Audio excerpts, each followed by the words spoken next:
Welcome to Learn for Exam. My name is Gurpreet Singh. In this we will talk about IIM Ahmedabad. IIM Ahmedabad के selection process के बारे में, उसमें 10-12 graduation की इतनी importance रहती है, उसके बारे में मिनिमम कट ऑफ क्या रहती है, 10-12 के लिए कितना मिनिमम आपको लाना पड़ता है, उसके बारे में पूरा जानते हैं, उसकी cut off, fees, everything we will talk about this video. So let's start.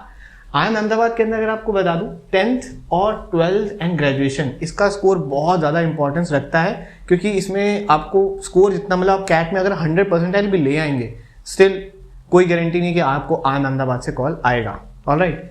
And to make this MBA journey an easy and productive one, you can download our app which is available on the iOS and the Android Play Store. Just search Learn for Exam, जहाँ पे आपको बहुत सारे daily free test मिलते हैं, like daily reading comprehension, daily LRDI, daily grammar test, daily para jumbles, ये सब upload होते रहते हैं फ्री ऑफ कॉस्ट. नाउ अगर हम IIM अहमदाबाद की बात करें, this is one of the prestigious college in India to do your MBA. Alright. अगर आपको MBA करना है तो ये सबसे बेस्ट कॉलेज है MBA करने के लिए. नंबर 1 में आता है इंडिया के अंदर. ऑलराइट. एंड इसकी जो कट ऑफ रहती है वो भी नंबर 1 ही रहती है, 99% के आसपास. ठीक है. प्लस इसके अंदर जो प्रोग्राम्स होते हैं वो होता है आपका 2 year PGPM, 2 year MBA FABM and 1 year MBA PGPX and PhD, PGD, EBA and EPGPA, PGP and arm forces programme and faculty development programme. ये वाले जो प्रोग्राम्स हैं इनकी हम बात इस वीडियो में नहीं करने वाले हैं. ठीक है, because they are not that important. हम इस वीडियो में इसकी बात करेंगे. इसके ऊपर ऑलरेडी मैं एक वीडियो बना चुका हूँ. ठीक है, उसका मैं लिंक दे देता हूँ आपको. FABM like food and agriculture business management के ऊपर मैंने एक वीडियो बनाई है, डिटेल वीडियो, जिसमें टॉप कॉलेज बताए हैं. तो अगर आपको वो देखना हो तो आप यहाँ पे आई बटन पे आ रहा होगा, वहाँ पे आप क्लिक करके वो वीडियो देख सकते हैं. ठीक है, इसके ऊपर वीडियो 2 या 3 दिन में आ जाएगी, so don't worry for that. Now moving forward, eligibility criteria की अगर हम बात करें तो candidate should have relevant bachelors degree with minimum 3 years. अगर आपके पास BTech है या BBA है, कुछ भी हो, ग्रेजुएशन होनी चाहिए और उसके अंदर आपके 50% ज्यादा होने चाहिए, तो आप एलिजिबल हैं IIM अहमदाबाद के लिए. IIM अहमदाबाद के लिए एलिजिबल का मतलब होता है कि सिर्फ हाँ आपको कंसीडर किया जा सकता है. दैट डजंट मीन कि अगर आपका इतना आ गया तो आपको ले लेंगे वो. ओके. प्लस अगर आप SC ST या लाइक PW कैटेगरी से हैं तो 45% के अराउंड चाहिए. And candidate due to like अगर उनके फाइनल ईयर्स में भी हैं तो वो भी एग्जाम लिख सकते हैं और IIM अहमदाबाद में एडमिशन के लिए जा सकते हैं. जब तक वो एडमिशन स्टार्ट होगा तब तक उनका ग्रेजुएशन की रिजल्ट आ जाना चाहिए. That is only criteria they have. CAT का स्कोर देना पड़ता है, क्योंकि बिकॉज अगर आप इंडियन स्टूडेंट हैं then you need CAT score, otherwise आप GMAT से भी एडमिशन ले सकते हैं. नाउ स्टूडेंट एक्सचेंज प्रोग्राम भी यहाँ पर होता है, जिसके अंदर हर साल सेकेंड ईयर के क्वार्टर के अंदर स्टूडेंट्स को भेजा जाता है फॉर देयर लाइक एक्सचेंज के लिए. मतलब जैसे कि 150 स्टूडेंट जो हैं वो अब्रॉड जाते हैं हर साल, जिसमें से और 90 स्टूडेंट्स आते हैं इंडिया IIMA के अंदर थ्रू दिस एक्सचेंज प्रोग्राम. ठीक है, ये बड़े बड़े इंस्टीट्यूट सब में करते हैं. Next is scholarship. स्कॉलरशिप जो है IIM अहमदाबाद के अंदर सब में मिलती तो है, बट इतना मैं कुछ कहूँगा कि जैसे मैंने और वीडियोस बनाई हैं अबाउट हार्वर्ड हो गया, वॉर्टन हो गया, येल हो गया, या फिर ऐसे टॉप इंस्टीट्यूट्स की अगर हम बात करें, INSEAD हो गया, बहुत सारी वीडियोस मैंने बनाई हैं ऑलरेडी. उनके अंदर जो स्कॉलरशिप मिलती है उसके सामने ये स्कॉलरशिप कुछ भी नहीं है. क्योंकि अगर मैं स्कॉलरशिप की बात करूँ तो IIM अहमदाबाद खुद भी स्कॉलरशिप देता है, जिसमें एक एग्जाम्पल के तौर पर मैं आपको बताता हूँ.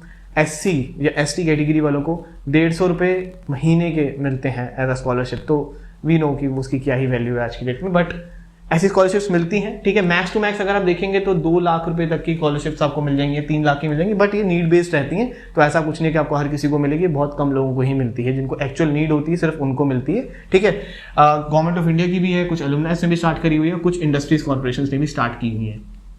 नेक्स्ट अगर हम बात करें हाउसिंग, तो आपको इसी के अंदर हॉस्टल मिल जाता है. You don't have to worry कि आपको कहाँ रहना होगा. इनके हॉस्टल में रहना ही कंपलसरी है और आप अलग से नहीं रह सकते. अगर आप मैरिड भी हैं तब भी एक अलग से आपको फ्लैट में मिल जाता है. So you don't have to worry for that as well. Next is your selection procedure. Selection procedure के अंदर सबसे पहले मैं आपको कुछ पॉइंट्स यहाँ पे क्लियर करता हूँ. दिस इज द टेबल 1, जहाँ पे आपको लिखा हुआ है minimum cut off of CAT 20% ranks. Percentile की बात हो रही है, PVRC. इस फिगर को याद रखिएगा. इसका मतलब क्या है कि आपकी जो VARC सेक्शन में परसेंटाइल आई है, PDILR, क्योंकि ये मेन फिगर जो हम आगे यूज करने वाले हैं सिलेक्शन प्रोसीजर को समझने के लिए. ठीक है, DILR के अंदर जो पर्सनल रैंक आई होगी और QA के अंदर जो पर्सनल रैंक होगी ओवरऑल, तो ये है आपका मिनिमम. मतलब कि 70, 70, 70, 80. तो ये अगर आप देख के आप सोच रहे हैं कि 80 मैं ले आऊंगा तो मुझे क्या कैट में 80 लाने के बाद क्या IIM अहमदाबाद मिलेगा. It's not true. It's just कि ये एक मिनिमम क्राइटेरिया उन्होंने सेट किया हुआ है, दैट्स इट। ठीक है, ओबीसी के लिए है 65 65 8 65 75, एससी के लिए 60 60 60 70, एसटी के लिए 50 50 50 60 एंड पीडब्ल्यूडी एंड पीएचडी। और इनके अंदर कौन सी आएंगी कैटेगरी वो यहाँ पे पूरा मेंशन किया हुआ है। ठीक है, वो आप यहाँ पे देख सकते हैं। ऑलराइट, प्लस अगर इसके बाद हम देखें सिलेक्शन प्रोसीजर के अंदर टेबल 2 आता है, जिसके अंदर आपको बताया गया कि आपके 10th में कितना स्कोर आएगा और उसको बोला गया रेटिंग स्कोर ए। अभी रेटिंग स्कोर ए क्या है वो आप आगे भी डिस्कस करेंगे, so don't worry for that. पहले हम देखते हैं कि इसका मतलब क्या है कि परसेंटेज स्कोर, लेट सपोज आपके 10th में अगर 55 से नीचे है तो आपको 1 मार्क्स मिलेंगे, अगर आपके 55 से 60 के बीच में तो 2, और अगर 70 से ऊपर है तो 3, 70 से बीच में 60 से 70 3, 70 से 80 5, और अगर 80 से 90 के बीच में 80, और अगर आपका सीजीपीए है, फॉर एग्जांपल सीजीपीए होता है तो सीजीपीए को क्या करिएगा 9.5 से मल्टीप्लाई करिएगा, फिर देखिएगा कि आप कहाँ पे लाई करते हैं। अगर आपका लेट सपोज 10 सीजीपीए और 95 बनता है तो you are in this category and you get 10 marks. Alright, next is rating score B. अब ये बी क्या है, हमने ए देखा जो कि 10th के लिए था, B is for 12th। Alright, so 12th के अंदर अगर हम देखें यहाँ पर आपका है 12th स्टैंडर्ड, वो भी साइंस स्ट्रीम। अगर साइंस स्ट्रीम में आपकी जितनी परसेंट मार्क्स है उतने लिखे हुए, उसके सामने स्कोर लिखा हुआ है। Same goes for the commerce, commerce का ये रहा एंड 50 55 65 उसके अकॉर्डिंग लिखा हुआ है। ठीक है, आर्ट्स के लिए यहाँ पे थोड़ा सा इजी हो जाता है, अगर आप देखेंगे तो आर्ट्स में क्या है कि 85 के अबव पे ही 10 है, बाकियों में तो आपको 99 के अबव 10 मिलेगा, बट आर्ट्स में आर्ट्स ह्यूमैनिटीज स्ट्रीम के अंदर आपको अबव 10 पे मिल जाता है। ऑलराइट, तो ये बी हो गया। अभी तक हमने ए देखा था 10th, बी देखा था 12th। Now move forward to the C part. C क्या है आपका degree, bachelors degree. Bachelors degree में आपके पास लिखा हुआ है AC, AC2, AC3। अब ये क्या है, सबसे पहले तो ये क्लियर करना पड़ेगा। सो AC1 क्या है आपका मेडिसिन सर्जरी, जिसने MBBS या फिर MD की हो यूएसए से। AC2 में वो आएंगे जिन्होंने चार्टर्ड अकाउंटेंट है, CWA किया हुआ है, CS किया हुआ है, लाइक वो। AC3 में आएंगे जिन्होंने कॉमर्स स्ट्रीम से पढ़े हुए हैं, BBA किया हुआ है, BCom किया हुआ है, लाइक दैट। वो यहाँ पे सारी स्ट्रीम लिखी हुई है। ठीक है, और ऐसी AC4 AC6 है जो वहां पर आते हैं इंजीनियर्स या फिर जिन्होंने साइंस ली थी, या फिर जो कोई भी कैटेगरी जो इसमें किसी में नहीं आता वो AC6 में आएगा। एंड AC5 में आएगा ह्यूमैनिटीज वाला। तो आप अपने हिसाब से देख सकते हैं कि आपके कहाँ लाई करते हो, कितने मार्क्स आते हैं। अगेन ह्यूमैनिटीज में सबसे ज्यादा रिलीफ होता है, 75 के अबव पे ही 10 मार्क्स मिल जाते हैं, एंड यहाँ पे तो 85 के अबव पे 10 मिलते हैं। और अगर हम बैक जाएं तो AC1 में अगर हम देखेंगे जो डॉक्टर्स वाला MBBS में, तो वहाँ पे भी 70 पे ही मिल जाता है। एंड अगर आप AC2 देखेंगे जो CAW वो CA वाले होते हैं उनके लिए 63 पे 10 है, और जो कॉमर्स वाली स्ट्रीम है उनके लिए 80 पे ही 10 है। अगर ग्रेजुएशन की बात कर रहा हूँ यहाँ पर। Alright, this is about the graduation. Now moving forward, अब आपने देख लिया A for 10, B for 12 and C था आपका ग्रेजुएशन, D है आपका वर्क एक्स के अंदर। अब आपका अगर 12 महीने का ही है तो आपको मिलेंगे 0, अगर आपका 12 to 36 मंथ्स का है तो आपका नंबर ऑफ मंथ्स का वर्क एक्सपीरियंस काउंट करके मल्टीप्लाई करके आ जाता है। ठीक है, वो स्कोर अलग से रहता है। और अगर 36 के अब ज़्यादा हो जाएगा तो 5 ही आएंगे, और ये जो वर्क एक्सपीरियंस का मल्टीप्लिकेशन फैक्टर है वो 0.2 से मल्टीप्लाई करके आपका यहाँ पे स्कोर मिल जाएगा आपको। ठीक है, तो वर्क एक्स इसके लिए तो काफ़ी मैटर करता है। अगर आपके पास नहीं होगा तो 12 से नीचे है तो 0 हो जाएगा, उसकी कोई वैल्यू नहीं रहती है। ठीक है, नेक्स्ट मूविंग ऑन कि यहाँ पे कुछ सिलेक्शन प्रोसीजर के नीचे नोट भी लिखा हुआ है। ये सारा कुछ ना डेटा उनकी वेबसाइट पर है, मैं लिंक भी नीचे दिया हुआ है, आप जाके खुद भी पढ़ सकते हैं, वरना मैं यहाँ पे सारा आपको एक्सप्लेन कर रहा हूँ वीडियो फॉर्मेट में। तो बेसिकली इसके अंदर ज़्यादा कुछ इंपॉर्टेंस जो है वो यहाँ पर है, इस पॉइंट को पढ़िएगा, ध्यान से पढ़िएगा। For computing the AR score which is your academic record, मतलब AR is academic record score of an applicant scores in all subjects that appear in the mark sheet of 10th and 12th standard examination will be considered irrespective of whether the board considers them for a calculating the percentage। तो इसमें क्या होता है, बहुत सारे बच्चे क्या करते हैं 12th या 10th तो मैक्सिमम वो जब अपने 12th की मार्कशीट के स्कोर डालते हैं उसके अंदर 12th कैट के फॉर्म के अंदर जो भी आने वाला है थोड़े दिन में, ठीक है, उसके अंदर क्या करेंगे, जो उनका बेस्ट 5 होगा या बेस्ट 4 होगा वो डाल के रख देंगे। अरे भाई वो नहीं करना है, आपको सारे डालने, उन्होंने मेंशन किया हुआ है आपको सब कुछ सारा एक एक मार्क्स डालने हैं हर एक सब्जेक्ट में, जितने सब्जेक्ट आपके पास हो। अगर आपके पास 6 सब्जेक्ट है तो 6 का डालो, 7 है तो 7 डालो, अगर 4 ही थे तो 4 डालो, 5 है तो 5 डालो, बट डालने सारे ही हैं जितने आपकी मार्कशीट में लिखे होंगे, जो सर्टिफिकेट पे आते हैं, जितने सर्टिफिकेट पे आएंगे तो वो सारे डालने। Alright, clear. सिलेक्शन प्रोसीजर की अगर हम देखें तो अभी तक हमने देखा एप्लीकेशन रेटिंग स्कोर, अब ये नई चीज मिली है। एप्लीकेशन रेटिंग स्कोर क्या होता है, आपका AR जो होता है एकेडमिक रिकॉर्ड जो बनेगा वो कैसे बनेगा, A + B + C + D, मतलब A हो गया आपका 10th, B हो गया आपका 12th, देन ग्रेजुएशन, देन आपका वर्क एक्स। ऑलराइट, तो 10th 12th graduation work ex के सबको मिला के आपका एक AR स्कोर आता है। और वो AR स्कोर को डिवाइड किया जाता है ताकि आपकी एवरेज आ सके टॉप 50 आपकी जितनी, क्योंकि आपने अकेले तो फॉर्म भरा नहीं है, आपके जैसे बहुत सारे बच्चों ने फॉर्म भरा होगा, तो उनमें से फिर जो टॉप में रहते हैं उनको कॉल की जाती है। That's a simple thing, but अभी आगे और देखते हैं और कॉम्प्लेक्सिटी है। सो अब आते हैं आगे, एक सेकेंड पहले यहाँ पर आते हैं, हाँ, shortlisting for the analytical writing test, जो कि आपका राइटिंग टेस्ट होता है, क्योंकि अब कोविड चल रहा है तो यू नो कि अब वो तो हो नहीं सकता, GD पे है तो GD नहीं हो सकता, तो इसलिए एनालिटिकल राइटिंग टेस्ट हो रहा है एंड पर्सनल इंटरव्यू हो रहा है, ठीक है। अब उसके लिए शॉर्टलिस्ट के लिए 2 स्टेजेस होती हैं। स्टेज 1 होती है जिसके अंदर एप्लीकेशंस की जो पूल आता है उसमें से सिलेक्शन किया जाता है, वो वाला बेसिस पे जो हमने देखा था अभी पीछे, वो पूरे बेसिस को फॉलो करके जो टॉप में रहते हैं बच्चे। इसीलिए क्या होता है, एकेडमिक डाइवर्सिटी की वजह से कुछ बच्चे क्या होता है, मैं आपको एग्जांपल देता हूँ। लेट सपोज किसी ने साइकोलॉजी में बैचलर्स करी, अब साइकोलॉजी वाले बच्चे तो कैट बहुत ही कम लिखते हैं, तो लेट सपोज उसमें सिर्फ बच्चों ने ऐसे बच्चे थे जो थे मुश्किल से आपके मान के चलिए पूरे 2 लाख में से 1000 समथिंग लाइक दैट, और उस 1000 में से जो टॉपर थे 10, वो उनकी 93% आई है, 90% है। इसलिए कुछ बच्चों को आप कभी देखते होंगे कि उनको 85% पे कॉल आ गई, 90% पे कॉल आ गई, बिकॉज उन्होंने जो बैचलर्स करी थी वो इतनी डिफरेंट थी कि उनके कॉम्पिटिशन वाले बच्चे थे ही नहीं, इसलिए उनको कॉल आ जाती है। बट उस पर कन्वर्ट हो जाता है, बहुत रेयर कन्वर्ट होता है, मैंने कभी देखा नहीं इतना खास किसी को बहुत जल्दी कन्वर्ट करते हुए, ठीक है। नाउ मूविंग फॉरवर्ड, आपको मैंने वही सिनेरियो बता दिया। अब उसके बाद क्या होता है, IMA सारा कुछ देखता है कि आपके जो एकेडमिक और लाइक इसको इस पे कॉल करने से पहले वो आपके AR को जरूर देखता है। Alright, now going back to that, अब यहाँ पे AR स्कोर आपको समझ आ गया कैसे कैलकुलेट होता था। अब उसको कॉल लाइक PI की कॉल के लिए, AWT और PI की कॉल के लिए कैसे बनाया जाता है, कॉम्पोसाइट स्कोर आता है जो कि आपका नॉर्मलाइज्ड AR स्कोर से आता है प्लस आपके नॉर्मलाइज्ड कैट के स्कोर से आता है। उसकी वेटेज कितनी रहती है, इसकी रहती है 35% तक और इसकी कैट स्कोर की रहती है 65% तक। ऑलराइट, बट अब आप बोलोगे तो अगर यार मेरा स्कोर बहुत अच्छा आ जाए 100 पे, तब क्यों नहीं कॉल आती, उसका भी रीजन बताता हूँ, अब आगे आ जाओ, ठीक है। नाउ मूविंग फॉरवर्ड, अब इनकी सबसे पहले तो ये समझ लो कि अपर लिमिट होती है एक। अगर आप, जो हमने पीछे एकेडमिक रिकॉर्ड देखा था, AC1 में थे MBBS वाले, ठीक है, AC2 में थे CA वाले, AC3 थे BCom वाले, ठीक है, AC5 थे आपके आर्ट्स वाले, तो उनकी अपर लिमिट क्या है कि वो सिर्फ और सिर्फ जनरल के 100 ही बच्चे बुलाना चाहेंगे, क्योंकि उनके पास इतना जमावड़ा नहीं है वहां पर। ऑलराइट, बच्चे टोटल सीट ही 300 हैं, तो वो कितने को ही बुला लेंगे। ऑलराइट, तो वो ज्यादा भीड़ भाड़ नहीं बुलाते, वो अपर लिमिट लगा के रखते हैं कि हर एक एकेडमिक रिकॉर्ड में से वो हर एक कैटेगरी में से इतना ही बच्चा बुलाएं। तो 100 इसमें से हो गए, 57 इसमें से हो गए, 32 इतने हो गए, 16 इसमें से हो गए, 6 इसमें से हो गए। ऑलराइट, फिर अगर हम AC4 जो इंजन वाली लगी थी उसमें से 150, 85, 48, 24, 9। ऑलराइट, अब इधर जब इतने कम बच्चे ही बुलाने हैं तो उसका क्या किया जाए, उसके लिए हमें क्या करना है, वो इसके लिए करते हैं आपका स्ट्रीम इन 12th में भी करते हैं, यहाँ पे वो जो बाद में लिखा हुआ है, पहले नहीं लिखा हुआ ये चीज। ऑलराइट, सो आपका क्राइटेरिया में आता है PVRC, जो हमने देखा था स्टार्टिंग में टेबल 1 में था ना, ये VRC का स्कोर, DLR का स्कोर, क्वांट का स्कोर, ये टोटल स्कोर, वो इससे कम नहीं होना चाहिए, ये पहला क्राइटेरिया उन्होंने लिखा हुआ है टेबल 1 में। और फिर उसके बाद ये भी एक मिनिमम कट ऑफ रहती है कि आपको 12th स्टैंडर्ड में अगर आप साइंस से हैं तो जनरल वालों की 80 से अगर कम है तो आप भूल जाओ कि आपको कभी भी अहमदाबाद से कॉल आएगी, and this is a bad point, I know, ठीक है। कॉमर्स में 77 से कम रहेगी 12th में, कोई कॉल नहीं आने वाली। हाँ, आर्ट्स में 75 से कम रह गई, कोई कॉल नहीं आने वाली, दैट्स सिंपल थिंग।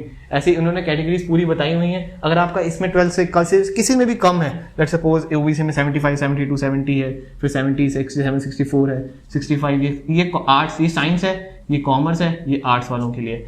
अगर आपके 12 में इससे भी कम रह गए तो आपको कभी भी वो कॉल नहीं देंगे।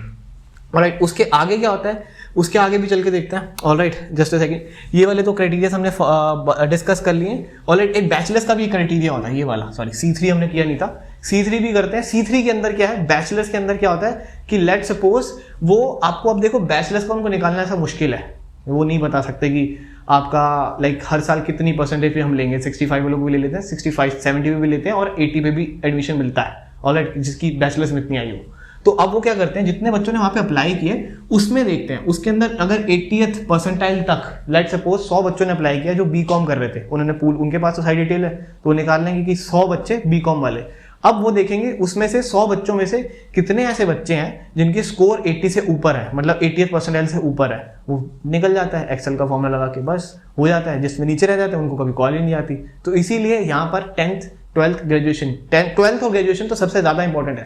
10th तो इसमें अभी तक कोई क्राइटेरिया हमने देखा नहीं होगा, बट ट्वेल्थ और graduation is very very very important. Twelfth का तो बताया ही हुआ है, ट्वेल्थ का ग्रेजुएशन का बताया नहीं, बट उन्होंने ये बता दिया कि 80th परसेंटाइल तक हम देखते हैं। तो दैट मीन सिंपली कि टॉप 20% को एडमिशन मिलेगा जो ग्रेजुएशन में बहुत अच्छा करके आए हैं। ऑलराइट, नेक्स्ट अगर हम पीछे जाएं तो अब इन दोनों सिलेक्शन को करने के बाद, सारा कुछ करने, सारे क्राइटेरिया को फॉलो करने के बाद जो बच्चा बचता है, सिर्फ उनको उसके लिए बुलाया जाता है आपका राइटिंग टेस्ट और पीआई के लिए, और फिर उसके बाद आपका फाइनल रिजल्ट निकलता है, फाइनल सिलेक्शन होता है, जिसके अंदर आपकी पीआई का स्कोर होता है 50% तक, राइटिंग स्किल का 10% होता है, कॉम्पोजिट स्कोर जो आपका आया होता है, जो आपका स्कोर कैट में स्कोर आया है उसका 25% होता है, and plus application rating multiplication factor जो कि आपका एआर स्कोर जो आया था एकेडमिक रिकॉर्ड वाला, ठीक है, उसका 15% होता है। ऑलराइट, फिर उसके बाद आपको एडमिशन मिल जाता है। That's the procedure, selection procedure basically. Alright, and now talking about the reservation part. Reservation part कितना है? As per the government requirements, 27% are reserved for the OBC, 15% for SC, 7.5% for ST, and 5% for persons with benchmark disabilities (PWD). Alright, and 10% for the EWS category. तो अब selection का procedure आपको समझ आ गया, reservation समझ आ गया। Now talking about the fees part. Fees अगर हम बात करें तो ये अभी राउंड 23 लाख और ये बढ़ती चली जा रही है, तो यहाँ मान के चलिए जब आप जाओगे शायद 25 हो जाएगी या समथिंग लाइक दैट, ठीक है, 23 से 25 के बीच में हो ही जाएगी। अभी 25 शायद हो भी चुकी होगी, आई डोंट नो, ये मैंने थोड़ा सा पुराना डालिया उनकी वेबसाइट से, तो अभी वहाँ पे अपडेटेड नहीं था, यही था। ऑलराइट, प्लेसमेंट की अगर हम बात करें तो प्लेसमेंट में 26 लाख एवरेज अभी चल रहा है, मीडियन है 25 लाख, हाईएस्ट डोमेस्टिक गई है 56 और इंटरनेशनल गई है $1 lakh to $1.8 lakh. Alright, now अगर वहाँ पे अगर हम बच्चे देखें तो उनका एजुकेशनल बैकग्राउंड क्या है, इतने परसेंट बच्चे तो आईटी से होते हैं, तो दैट सिंपली मीन्स कि IIM अहमदाबाद के लिए जाने के लिए आपको 10th 12th ग्रेजुएशन में ही अच्छा करना पड़ेगा, वरना आप मुश्किल है। क्योंकि यहाँ पे देखो NITs हो गए, BITs हो गए 13%, मतलब आप मान के चलो 50% के आसपास तो पहले ही वहाँ पे वो बच्चा है जो लाइफ में बहुत उखाड़ चुके हैं, तो बाकियों की जगह बचती नहीं है खास, इसलिए थोड़ा कंपटीशन टफ है क्योंकि इसमें सीट्स भी बहुत कम है। ऑलराइट, वर्क एक्सपीरियंस के हिसाब से देखोगे तो जो इंजीनियर्स हैं वो 32% है, आईटी वाली फॉर्म से 23% है, बीएफएसआई से 17% है, कंसल्टिंग से 11%, ई कॉमर्स से 10% और अदर्स से 8%। देन वर्क एक्सपीरियंस के ड्यूरेशन देखोगे तो 39% इज अ फ्रेशर, तो फ्रेशर बहुत जाते हैं, 16% वो होते हैं जिनके पास कम से कम 1 साल का एक्सपीरियंस है, 1 to 2 years वाले 26 एंड 2 से 3 साल वाले 14 एंड 3 साल से ज़्यादा वाले 5। इसलिए कहता हूँ जब भी आपके पास 3 साल से ज़्यादा एक्सपीरियंस हो जाए, आपके chances in getting an regular MBA from India is close to nil. Alright, वो सिर्फ NMIMS मुंबई में पॉसिबल है या फिर स्नैप में पॉसिबल है, सिम्बॉयसिस में पॉसिबल है, अगर आपके पास 3 साल से ज़्यादा का एक्सपीरियंस हो जाता है। अगर आप इनको टारगेट कर रहे हैं, you are wasting your time और कुछ नहीं। Alright, now talking about the class profile, general category 194, OBC 104 and SC 58, ST 29, total class में स्ट्रेंथ रहती है 385 ही स्टूडेंट्स हैं, दैट्स इट। इसके अलावा ज़्यादा नहीं बुलाते हैं वो, तो उधर वहाँ मतलब सीट ही इतनी है, तो इतनी सी सीट के लिए अगर आप सोचते हैं कि आपके 10th में और 12th में ग्रेजुएशन में नंबर कम है, आप 100 लेंगे तो हो जाएगा, तो इसलिए 10th 12th ग्रेजुएशन मैटर करती है। ऑलराइट, एंड उस पर ज़्यादा फोकस करें अगर आप अभी 10th या 12th या ग्रेजुएशन में काम कर रहे हैं। बाकी हमारे कोर्सेज अवेलेबल हैं, we are starting the new batch from the 1st for the GMAT and GRE। Alright, and CAT का हमारा नया बैच स्टार्ट हो रहा है जो कि है 7th से हम स्टार्ट कर रहे हैं, ये वाला हम 1st से स्टार्ट कर रहे हैं, ठीक है, जिसमें सारी लाइव क्लासेस होती हैं। यहाँ पर हम वेबसाइट पे जाके देख सकते हैं, learnforexam.com पे जाएंगे तो आपको वहाँ पे सारी डिटेल्स हमारी वेबसाइट की मिल ही जाएंगी, ठीक है। बाकी हमारे पास NMAT का भी बैच है जो 7 से स्टार्ट हो रहे हैं, ये सारे ही बैच बेसिकली 7 से स्टार्ट हो रहे हैं, जितने मैंने सर्कल आउट किया ना, ये सारे बैच। टेस्ट का कोर्स इज गोइंग ऑन, वो आप अभी एनरोल कर सकते हैं जाके अगर आप करना चाहते हैं। ऑलराइट, बाकी दी L4E शो चलता है जो कि यूट्यूब पे ही होता है, ठीक है, और उसमें हम लाइव क्लासेस करते हैं which is free of cost from Monday to Friday 10 PM। Practice classes होती हैं प्लस बेसिक्स भी सिखाए जाते हैं। अभी तक हम 3 क्लासेस कर चुके हैं which is about the percentages, and हम हर रोज मैं लाइव आ ही जाता हूँ 10 बजे के अराउंड। अगर आप पढ़ना चाहते हैं, डेफिनेटली सच में पढ़ना चाहते हैं, तो डेफिनेटली आप इस L4E शो को अटेंड करिएगा, ठीक है। And if you are planning for the study abroad, then we provide the consultancy for free of cost. We don't charge any money as if right now as a promotional activity. All right, and if you're applying for the UK, US or Ireland or Germany or Canada, Australia, कहीं पे भी, तो you can definitely contact my team on this number, WhatsApp 7982139467, plus अगर कोई भी query हो तो इस नंबर पे करिएगा, बस टाइमिंग्स फॉलो करिएगा, 11 AM to 6 PM के बीच में हम रिप्लाई कर पाते हैं, या फिर आप वेबसाइट पे जाके भी वहाँ पे चैट ऑप्शन है, वहाँ पे भी आप बात कर सकते हैं, learnfrom.com पे जाएंगे तो वहाँ पे आपको सब कुछ मिल जाएगा डिटेल में। ऑलराइट, बाकी रिजल्ट देख सकते हैं 2020 के, 2019 के, 2018 के सारे रिजल्ट हैं, रिव्यूज़ हैं हमारे ग्रुप्स के। ऑलराइट, लाइक जो लाइव क्लासेस होती हैं उनके रिव्यूज भी डाले हुए हैं। तो we have great feedbacks, we are working from 2017, alright, since 2017 we are teaching, alright, and great results and great feedbacks. If you want to join, don't forget to subscribe to this channel and follow us on YouTube, Instagram, Telegram, सारे social media handles पे आप follow कर सकते हैं, सबका नीचे link दिया हुआ है। And hit like this video, share this video with all your friends and comment down below if you have any suggestion or query. Thank you very much. Have a lovely, awesome day ahead.